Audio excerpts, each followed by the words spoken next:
ಎಲ್ರಿಗೂ ನಮಸ್ಕಾರ ವೀಕ್ಷಕರೇ, ನಾನು ನಿಮ್ಮ ವಿಜಯ ಘೋಷವಾಹಿನಿಯ ಚೇತನ್ ಕುಮಾರ್.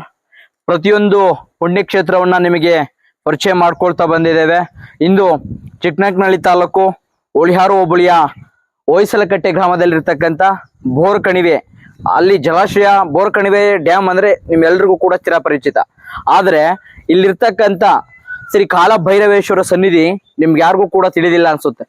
ಬಂದಂತಹ ಪ್ರವಾಸಿಗರು ಅಲ್ಲಿರ್ತಕ್ಕಂಥ ಜಲಾಶಯವನ್ನ ಡ್ಯಾಮ್ನ ನೋಡ್ತಾ ಹೋಗ್ತಾರೆ, ಆದ್ರೆ ಇಲ್ಲಿರ್ತಕ್ಕಂಥ ಕಾಲಭೈರವೇಶ್ವರ ಸನ್ನಿಧಿ ನಿಮ್ಗೆ ಯಾರಿಗೂ ಕೂಡ ಗೊತ್ತಿಲ್ಲ ಅಂತದೆ. ಈ ಒಂದು ಕಾಲಭೈರವೇಶ್ವರ ಸನ್ನಿಧಿ ಬಹಳ ವಿಶೇಷವಾದ ಪುಣ್ಯ ಸ್ಥಳ ಅಂದ್ರೆ ತಪ್ಪಾಗ್ಲಾರ್ದು. ಯಾಕೆಂದ್ರೆ ಹಿಂದೆ ರಾಜರು ಆ ಜಲಾಶಯವನ್ನ ನಿರ್ಮಾಣ ಮಾಡಬೇಕಾದ್ರೆ ಇನ್ನೊಂದು ಸನ್ನಿಧಿ ಇರಬೇಕು ಅನ್ನೋ ಕಾರಣಕ್ಕೋಸ್ಕರ ಈ ಕಾಲಭೈರವೇಶ್ವರ ಅಂತ ಸನ್ನಿಧಿಯನ್ನ ಇಲ್ಲಿ ನಿರ್ಮಾಣ ಮಾಡಿದ್ದಾರೆ ಹಿಂದಿನ ರಾಜರು, ಆ ಪುರಾತನರು. ಹಾಗಾಗಿ ಈ ಒಂದು ಸನ್ನಿಧಿ ಇದಕ್ಕೆ ಯಾವುದೇ ತರಹದ ಒಕ್ಕಲು ಏನ್ ಹೇಳ್ತೀವಿ, ಆ ಒಕ್ಕಲು ಬಿಟ್ರೆ ಬೇರೆ ತರ ಭಕ್ತಾದಿಗಳು ಬಂದು ಇದನ್ನ ಅಭಿವೃದ್ಧಿ ಪಡಿಸಿಲ್ಲ. ಕೇವಲ ಕಾಲಭೈರವೇಶ್ವರ ಸನ್ನಿಧಿ ಇರ್ತಕ್ಕಂಥ ಒಕ್ಕಲು ಅವರು ಆ ಹಣವನ್ನು ಹಾಕೊಂಡು ಟ್ರಸ್ಟ್ ಮೂಲಕ ಇದನ್ನ ನಿರ್ಮಾಣ ಮಾಡಿದ್ದಾರೆ. ಬಂದಂತಹ ಪ್ರವಾಸಿಗರು, ಬಂದಂತಹ ಭಕ್ತಾದಿಗಳು ಇಲ್ಲಿ ಯಾವುದೇ ತರಹದ ಧನ ಸಹಾಯ ಆಗ್ಲಿ, ಏನೇ ಒಂದು ಇಂಪ್ರೂವ್ಮೆಂಟ್ ಅಭಿವೃದ್ಧಿ ಪಡಿಸಿಲ್ಲ. ಹಾಗಾಗಿ ಇಲ್ಲಿ ಹೆಚ್ಚಿನದಾಗಿ ಬಂದಂತಹ ಪ್ರವಾಸಿಗರು ಈ ಸನ್ನಿಧಿ, ಯಾಕೆಂದ್ರೆ ನಾವೆಲ್ಲರೂ ಕೂಡ ಕಷ್ಟ ಸುಖಗಳು ಬಂದ್ರೆ ದೇವಸ್ಥಾನಗಳಿಗೆ ಹೋಗ್ತಾ ಇದ್ದೇವೆ.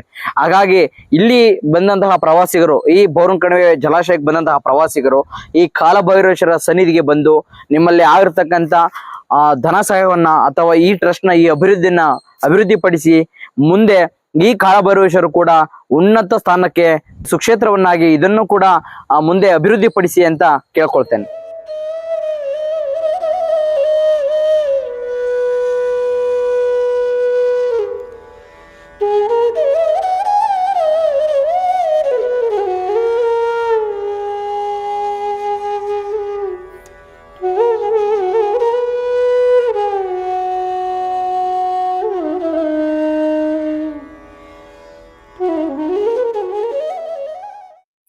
ಈ ಕಾಲಭೈರವೇಶ್ವರ ಸನ್ನಿಧಿಯ ಅರ್ಚಕರು ನಮ್ಮ ಜೊತೆ ಇದ್ದಾರೆ.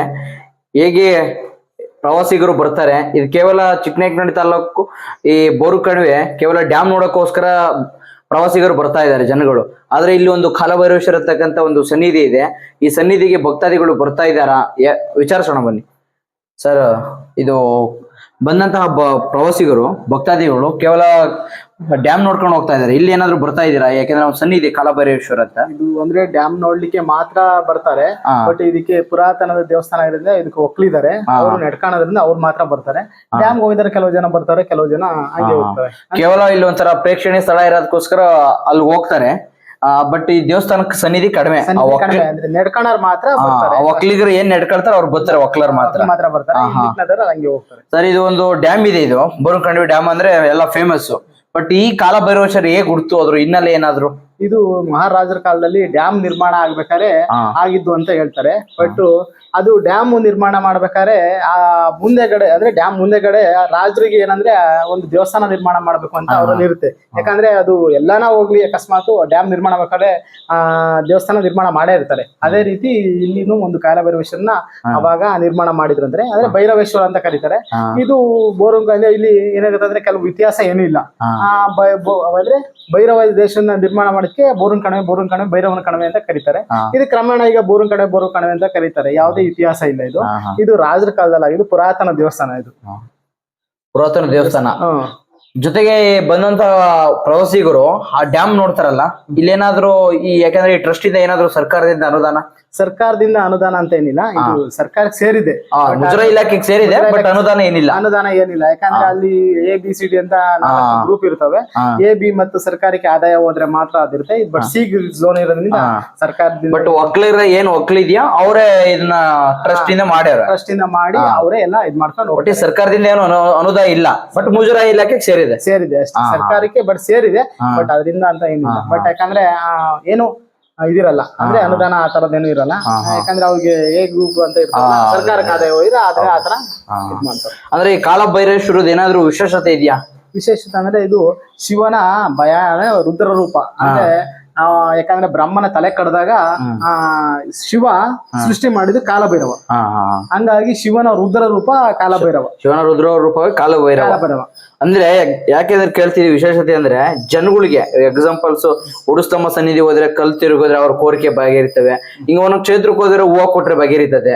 ಹಂಗೆ ಈ ಕಾಲಭೈರವೇಶ್ವರನ ಏನಾದ್ರು ಹೂವು ಕೊಟ್ರೆ ಏನಾದ್ರು ಅಂದ್ಕೊಂಡು ನೆರವೇರಬೇಕು ಅಂದ್ರೆ ಏನಾದ್ರು ಆತರ ವಿಶೇಷತೆ ಇಲ್ಲ. ಕಾಯಲ ಭೈರವನಿಗೆ ಎಲ್ಲಾರು ಈಗ ರಾವು ಕಾಲದಲ್ಲಿ ಏನು ಒಳ್ಳೆ ಇದನ್ನ ಮಾಡ್ತಾರ.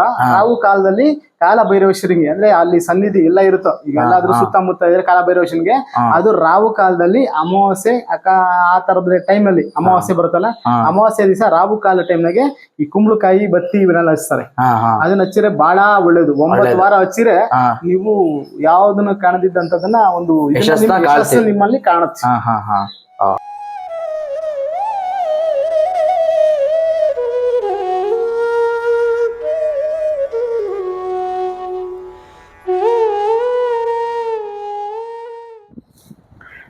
ವೀಕ್ಷಕರೇ, ಚಿಕ್ಕನಾಯಕನಹಳ್ಳಿ ತಾಲೂಕಿನ ಉಳಿಯಾರು ಹೋಬಳಿಯ ಈ ಹೊಯ್ಸಳಕಟ್ಟೆ ಗ್ರಾಮದಲ್ಲಿರ್ತಕ್ಕಂಥ ಈ ಬೋರನ ಕಣಿವೆ ಜಲಾಶಯ ಏನಿದೆ, ನಾವು ಅಲ್ಲಿ ಬಂದಿದ್ದೇವೆ. ಕೆಳಗೆ ಅಲ್ಲಿ ನಾವು ತೋರಿಸ್ದಾಗೆ ಕಾಲಭೈರವೇಶ್ವರ ಸನ್ನಿಧಿ ಇದೆ. ಮೇಲೆ ಬರ್ತಾ ಇದ್ರೆ ಈ ಜಲಾಶಯ ಏನಿದೆ ಇದು ರಾಜರು ಮಹಾರಾಜರು ಕಟ್ಟಿಸ್ತಕ್ಕಂಥ ಜಲಾಶಯ ಇದು. ಈ ತುಮಕೂರು ಜಿಲ್ಲೆಯಲ್ಲಿ ಒಂದು ಜಲಾಶಯ ಏನಿದೆ ಅಂದ್ರೆ ಅದು ಪುಣ್ಯಕ್ಷೇತ್ರ, ಅದು ಒಂದು ಪ್ರವಾಸಿಗರ ತಾಣ ಯಾವ್ದಾದ್ರು ಇದ್ರೆ ತುಮಕೂರು ಜಿಲ್ಲೆಯಲ್ಲಿ ಅದು ಚಿಕ್ಕನಾಯಕನಹಳ್ಳಿ ತಾಲೂಕಿನ ಈ ಬೋರಿನ ಕಣಿವೆ ಜಲಾಶಯ ಅಂದ್ರೆ ತಪ್ಪಾಗ್ಲಾರ್ದು. ಯಾಕೆಂದ್ರೆ ಬಹಳ ನೀರಿನಿಂದ ಕೂಡಿದೆ, ಒಳ್ಳೆಯ ವಾತಾವರಣದಿಂದ ಇದೆ.